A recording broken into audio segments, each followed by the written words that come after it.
बिस्मिल्लाहिर्रहमानिर्रहीम। अस्सलाम वालेकुम स्टूडेंट्स, मैं हूं राशिद और आप देख रहे हैं मैथ विद राशिद। तो स्टूडेंट्स, आज की इस वीडियो के अंदर हम एक्सरसाइज 12.1 का क्वेश्चन नंबर 5 और 6 सॉल्व करने वाले हैं। इससे प्रीवियस वीडियो के अंदर हमने क्वेश्चन नंबर 4 और 3 को देखा था। अगर आपने अभी तक ये वीडियोस नहीं देखी तो चैनल पे जाके ये वीडियोस देख सकते हैं, और अभी तक आपने चैनल को सब्सक्राइब नहीं किया तो चैनल को लाजमी सब्सक्राइब कर लें।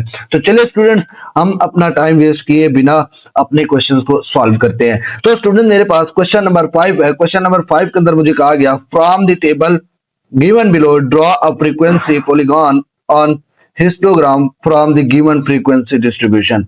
अब हमने क्या करनी है, एक हमें ये डाटा दिया गया है, हमने क्या करना है, एक फ्रीक्वेंसी पॉलीगॉन ऑन हिस्टोग्राम का टेबल ड्रा करना है। यानी जैसे ये मेरे पास एक ग्राफ दिया गया है, फ्रीक्वेंसी पॉलीगॉन ऑन हिस्टोग्राम, हमने हिस्टोग्राम ड्रा करनी है, फिर उसके ऊपर हमने फ्रीक्वेंसी पॉलीगॉन ड्रा करनी है।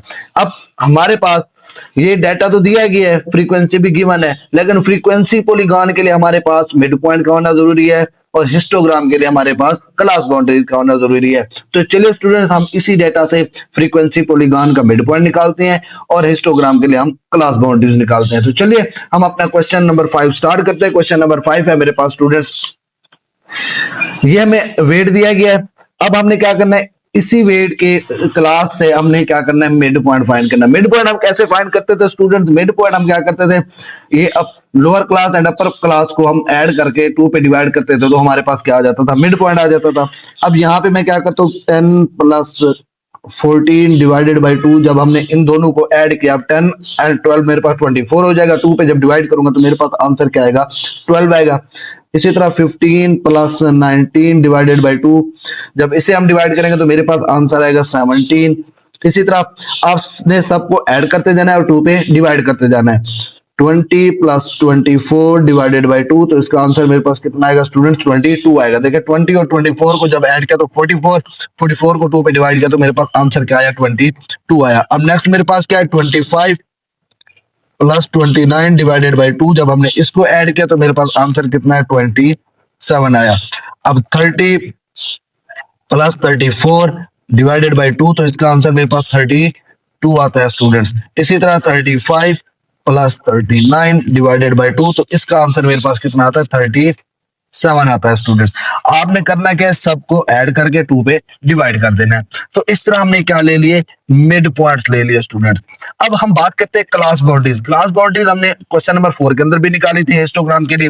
अब क्लास बाउंड्रीज क्या होती है, हम जो लोअर लिमिट होती है उसमें 0.5 मैनेज कर देते हैं, अपर लिमिट में 0.5 ऐड कर देते हैं। अब 0.5 जब इसमें मैनेज करेंगे तो मेरे पास आंसर क्या आएगा, 9.5 आएगा। जब 14 में ऐड करेंगे तो मेरे पास आंसर क्या आएगा, 14.5 आएगा। इसी तरह इसमें 0.5 माइनस करो तो मेरे पास आंसर आएगा 14.5। इसमें ऐड करें तो मेरे पास आंसर आएगा 19.5। इसी तरह इसमें 0.5 माइनस करो लोअर लिमिट में तो मेरे पास आंसर आएगा 19.5, और इसी में ऐड करो तो मेरे पास आंसर आएगा 24.5। इसी तरह इसमें 25 में 0.5 माइनस करो, मेरे पास आंसर आएगा 24.5, और इसमें ऐड करो तो मेरे पास आंसर आएगा 29.5। इसी तरह 30 में से हमने 0.5 माइनस करना है तो मेरे पास आंसर आएगा 29.5, और 34 में ऐड करना है तो मेरे पास आंसर आएगा 34.5। इसी तरह 35 में 0.5 माइनस करूं तो मेरे पास आंसर आएगा 34.5, और 39 में ऐड करूंगा तो मेरे पास आंसर आएगा 39.5 आएगा। तो स्टूडेंट, इस तरह हमने क्या किया, mid point and class boundaries निकाली। अब हमने क्या करना है, इसी की मदद से अपने हिस्टोग्राम ड्रा करने, फ्रीक्वेंसी पॉलीगॉन ऑन हिस्टोग्राम। मेरे पास क्लास बाउंड्रीज भी आ गई, मिड पॉइंट भी आ गए। अब जब भी हम हिस्टोग्राम, हमने पिछली क्लास के अंदर भी डिटेल के साथ देखा था, हिस्टोग्राम होता क्या है, ये एक बार ग्राफ है, इसमें हम रेक्टेंगल बनाते हैं, हर बार एक क्लास को शो करता है। इंपॉर्टेंट पॉइंट जो इसमें याद करने वाले हैं वो होता है, बार आपस में टच होती है। बार आपस में क्या होती है, टच होती हैं, गैप उसमें नहीं होता। एक्स एक्सिस पर हम क्या करते हैं, क्लास बाउंड्रीज लिखते हैं, वाई एक्सिस पे हम क्या लिखते हैं, फ्रीक्वेंसी लिखते हैं, और इसी तरह हर क्लास का एक रेक्टेंगल बनता है स्टूडेंट्स। तो चलिए अब हम क्या करते हैं, क्लास बाउंड्रीज और मिड पॉइंट की मदद से हम अपना ग्राफ ड्रा करते हैं स्टूडेंट्स। तो स्टूडेंट, ये मैंने यहाँ पे एक ग्राफ बनाया हुआ है, मैंने 2-2 सेंटीमीटर के यहाँ पे पॉइंट्स लगाए हुए हैं, इधर क्या किया हुआ मैंने 1-1 सेंटीमीटर के लगाए हुए हैं। तो मैं अब यहाँ पे, अब हमने क्या करना है, क्लास बाउंड्रीज हमने यहाँ पे रखनी है एक्स एक्सेस पे। यहाँ पे मैं नाम लिख दूं तो ये मेरे पास क्या है एक्स एक्सेस, और ये मेरे पास क्या है स्टूडेंट्स वाई एक्सेस है। अब हमने एक्स एक्सेस पे हमने लिखनी है क्लास बाउंड्रीज। अब मेरे पास क्लास बाउंड्रीज क्या है 9.5। यहाँ पे देखें, यहाँ पे मैं लिखूंगा 9.5। नेक्स्ट मेरे पास है 14.5।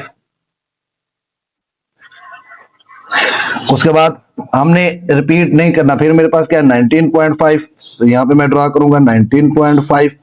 इसी तरह 24.5। नेक्स्ट मेरे पास है 29.5, तो यहाँ पे मैं ड्रा करूंगा 29.5। इसी तरह यहाँ पे 34.5 और नेक्स्ट है मेरे पास 39.5, तो यहाँ पे मैं लिख दूंगा 39.5 स्टूडेंट्स। तो स्टूडेंट्स अब हमने अपनी क्लास बाउंड्रीज यहाँ पे ड्रा कर ली, उसके पॉइंट्स लगा लिए। अब हमने फ्रीक्वेंसी ड्रा करनी है। अब देखिए फ्रीक्वेंसी देखिए 12, 17, 22, 27, 32 एंड 37। हम क्या ले लेते हैं 5 का डिफरेंस लेके इसको लिखते हैं। ये मेरे पास क्या है 5, 10, 15, 20, 25, इसी के साथ 30, 35 एंड 40। अब देखें तो मेरे पास इसमें ये सारी फ्रीक्वेंसी आ जाती है 5 से लेकर 40 तक। तो स्टूडेंट्स अब हमने क्या करना है, हमने बारी बारी एक क्लास बाउंड्री को देखना है, फिर उसी के सामने हमने क्या करना है एक रेक्टेंगल ड्रा कर दी है। अब मेरे पास पहली है 9.5 से 14.5, उसकी फ्रीक्वेंसी कितनी है मेरे पास स्टूडेंट 12 है। उसकी फ्रीक्वेंसी मेरे पास सॉरी स्टूडेंट वो मेरे पास कितनी है 6 है। हमने सॉरी इसको देखना स्टूडेंट फ्रीक्वेंसी को, फिर हम इस लाइन को वहां तक लेके जाएंगे ताकि हमारे पास एक ये इन दोनों के फ्रीक्वेंसी थी ना मेरे पास, तो ये इस लाइन के साथ आ जाएगी ये। फिर हमने क्या करना है इसे आपस में ऊपर भी मिला देना है, तो ये मेरे पास एक रेक्टेंगल ड्रा हो गई 19.5 से 24.5 तक। अब स्टूडेंट नेक्स्ट मेरे पास क्या है 24.5 से 29.5 तक, उसकी जो फ्रीक्वेंसी है वो मेरे पास कितना है 30 है। अब आप देखें तो 30 मेरे पास यहाँ पे आ रहा है, तो मैं यहाँ पे क्या करता हूँ ये लाइन इसको 30 तक लेके जाता हूँ। ये मेरे पास क्या हो जाएगी 30 तक।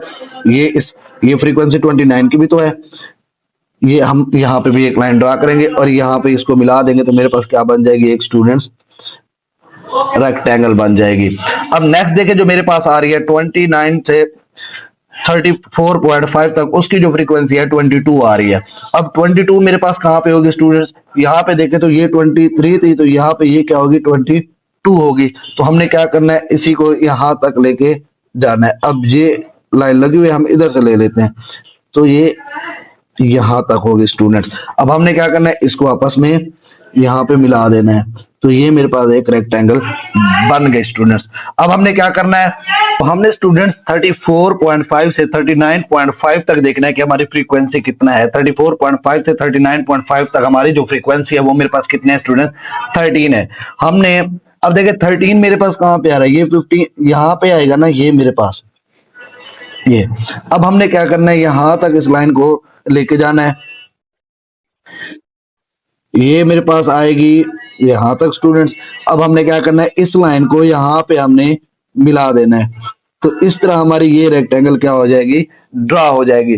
तो स्टूडेंट्स हमने क्या किया हिस्टोग्राम ड्रा की, हमारे पास क्लास बाउंड्रीज भी गिवन थी, फ्रीक्वेंसी भी गिवन थी। हमने क्या किया क्लास बाउंड्रीज और फ्रीक्वेंसी को देख के हमने रेक्टेंगल ड्रा की बारी बारी। अब ये देखें ये कोई भी रेक्टेंगल एक दूसरे से गैप में नहीं है, ये एक दूसरे के साथ है।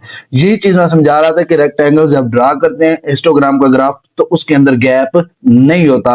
अब हमने क्या करना है फ्रीक्वेंसी पॉलीगॉन ड्रा करने, उसके लिए हम समझते हैं कि हमारे पास यहाँ पे फ्रीक्वेंसी पॉलीगॉन हम किस तरह ड्रा करेंगे। अगर यहाँ पे आए तो यहाँ पे फ्रीक्वेंसी पॉलीगॉन ऑन हिस्टोग्राम लिखा हुआ है, वो कह रहा है in histogram we mark the mid point on the top of rectangle.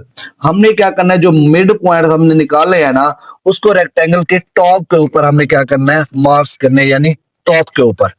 अब हमने नेक्स्ट वो हमें ये कह रहा है कि फिर उन्हीं रेक्टेंगल्स को उन्हीं top rectangles and the joint all the points, फिर हमने उन्हीं पॉइंट्स को आपस में मिला देना है। ये the touch the base of x-axis, we extend the line at the box end to the next midpoint. The rectangle graph is frequency polygon.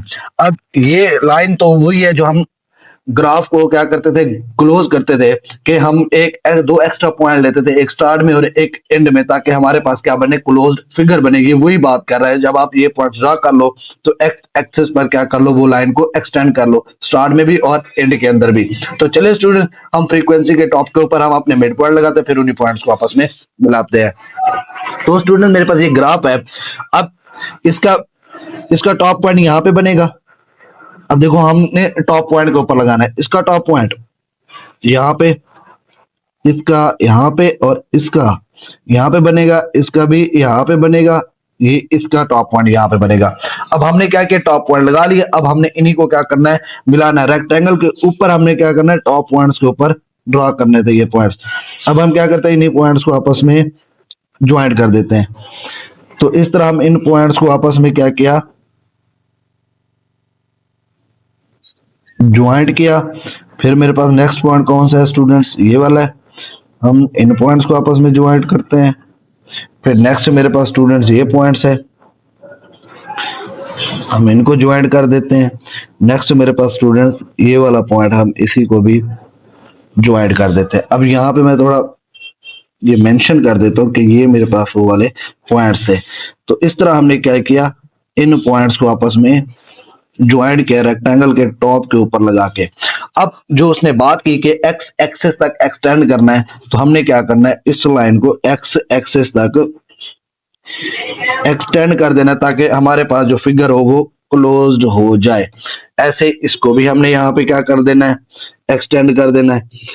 तो ये मेरे पास फिगर क्या हो जाएगी, एक्सटेंड हो जाएगी स्टूडेंट्स। तो इस तरह स्टूडेंट्स हमने क्या किया, फ्रीक्वेंसी, पॉलीगॉन और हिस्टोग्राम को ड्रा किया। तो हमारे पास जो ग्राफ बना वो इस तरह का बना। फिर हमने क्या करना है, इन हिस्टोग्राम को आपस में शेड कर देना है। क्या कर देना है, शेड कर देना जी। तो स्टूडेंट्स हमने इस तरह हिस्टोग्राम को शेड कर देना है। यहाँ पे हमारे frequency, polygon on histogram complete हुए। आई होप आपको समझ आ गई होगी कि हम फ्रीक्वेंसी, पॉलीगॉन के लिए हमारे पास मिड पॉइंट का होना जरूरी है और हिस्टोग्राम ड्रा करने के लिए हमारे पास क्लास बाउंड्री का होना जरूरी है। तो चलिए स्टूडेंट्स, अब हमारा क्वेश्चन नंबर 5 कंप्लीट हुआ। अब हम अपना क्वेश्चन नंबर 6 करते हैं जी। तो स्टूडेंट मेरे पास क्वेश्चन नंबर 6 है। क्वेश्चन नंबर 6 मेरे पास दिए गए, the following data show the number of heads in an experiment of 50 sets of tossing a coin 5 times make a discrete frequency distribution. अब हमने क्या करना है, डिस्क्रीट फ्रीक्वेंसी डिस्ट्रीब्यूशन का टेबल बनाना है फ्रॉम द इंफॉर्मेशन। अब हमें डिस्क्रीट फ्रीक्वेंसी डिस्ट्रीब्यूशन होती क्या है, डिस्क्रीट फ्रीक्वेंसी डिस्ट्रीब्यूशन वो होती है जिसमें हमें क्लास इंटरवल नहीं देना पड़ता। सिंपल अनग्रुप डाटा को यूज करके हम फ्रीक्वेंसी डिस्ट्रीब्यूशन लिख देना होती है।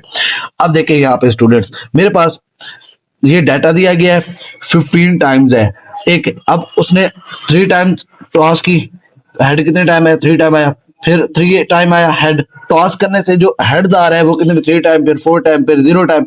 हमने इसी को देख के हमने क्या करना है, डिस्क्रीट फ्रीक्वेंसी डिस्ट्रीब्यूशन टेबल बनाना है। तो चलिए स्टूडेंट, हम अपना क्वेश्चन नंबर 5 स्टार्ट करते हैं। क्वेश्चन नंबर 5 है मेरे पास, ये हमें डाटा दिया गया है। नंबर ऑफ हेड्स मेरे पास कितने हैं, 0 से लेके 5 तक है। 0 1 2 3 4 एंड 5 हमने यहाँ पे ड्रा कर लिए। हमने क्या लगाना है, टैली मार्क्स और फ्रीक्वेंसी ड्रा करनी है। तो स्टूडेंट्स सबसे पहले हम देखते हैं 0 मेरे पास कितनी टाइम्स आया है। अब देखिए 1 2 3 4 5 के बाद मेरे पास और नहीं आया, तो फ्रीक्वेंसी टैली मार 0 के कितने होंगे, 5 होंगे। 1 2 3 एंड 4, जब हम 5वां लगाते हैं तो इसके ऊपर लगाते हैं, तो फ्रीक्वेंसी मेरे पास कितनी हो गई, 5 हो गई। इसी तरह 1 को देखते हैं, 1 मेरे पास कितना टाइम है, 1 2 3 4 5 6 7, तो 1 मेरे पास कितने टाइम है, 7, तो इसका टैली मार्क हम लगाएंगे 1 2 3 4, ये 5, ये 6, ये 7। तो यहाँ पे हम फ्रीक्वेंसी भी लिख देते हैं, मेरे पास कितने 7 है। अब 2 को देखते हैं, 2 मेरे पास कितने टाइम्स है, 2 1 2 3 4 5 6 7 8 एंड 9, तो ये मेरे पास कितना टाइम आया, 9 टाइम आया। तो यहाँ पे मैं टैली मार्क्स लगाता हूँ 1 2 3 4, ये 5 6 7 8, ये 9। तो यहाँ पे हम फ्रीक्वेंसी लगा देते हैं, मेरे पास कितनी है, 9 है। इसी तरह हम 3 को देखते हैं, 3 मेरे पास इसकी फ्रीक्वेंसी कितनी है। इसी तरह हमने 3 को देखना है कि 3 हमारे पास कितना टाइम आया, 1 2 3 4 5 6 7 8 9 10 11 12, 13, 14। तो 3 मेरे पास कितना आया, 14 टाइम है, तो यहाँ पे हम टैली मार्क्स लगाएंगे। 1, 2, 3, 4, ये 5, 6, 7, 8, 9, ये 10, 11, 12, 13 एंड 14। तो ये मेरे पास किसकी फ्रीक्वेंसी कितनी हो गई, 14 हो गई। अब हम इसी तरह 4 को देखेंगे। 4 मेरे पास कितने टाइम आया, 1, 2, 3, 4, 5, 6, 7, 8। सो 4 मेरे पास कितना टाइम आया, 1, 1, 2, 3, 4, 5, 6, 7, 8 एंड 9। 4 मेरे पास कितने टाइम आया, 9 टाइम आया। तो यहाँ पे हम राइट करेंगे टैली मार्क्स 1, 2, 3, 4, ये 5, ये मेरे पास कितना हो जाएगा 6, 7, 8, ये 9। तो यहाँ पे हम राइट कर लेते हैं, मेरे पास 9 है। इसी तरह हम 5 को देखेंगे, 1, 2, 3, 4, 5, 6। तो ये मेरे पास कितना टाइम आया, 6 टाइम आया। तो हम इसके टैली मार्क्स लगाएंगे 1, 2, 3, 4, ये 5 और ये 6। तो यहाँ पे हम राइट कर लेंगे 6। तो इस तरह हमने क्या किया, डिस्क्रीट फ्रीक्वेंसी डिस्ट्रीब्यूशन ड्रा किया, उसका टेबल, नंबर ऑफ हेड्स हमारे पास गिवन थे, टैली मार्क्स हमने लगाए, फिर हमने फ्रीक्वेंसी लगा दी उन्हीं को देख के। यही था हमारा क्वेश्चन नंबर 6, जिसके अंदर हमने डिस्क्रीट फ्रीक्वेंसी डिस्ट्रीब्यूशन बनानी थी, डायरेक्ट हमने वो बना दिया। आई होप आपको क्वेश्चन नंबर 6 की समझ आ गई। अगर आज की वीडियो हेल्पफुल लगी तो वीडियो को लाइक करें, शेयर करें और चैनल को लाजमी सब्सक्राइब करें। अल्लाह हाफिज़ स्टूडेंट्स, मिलते हैं नेक्स्ट वीडियो में।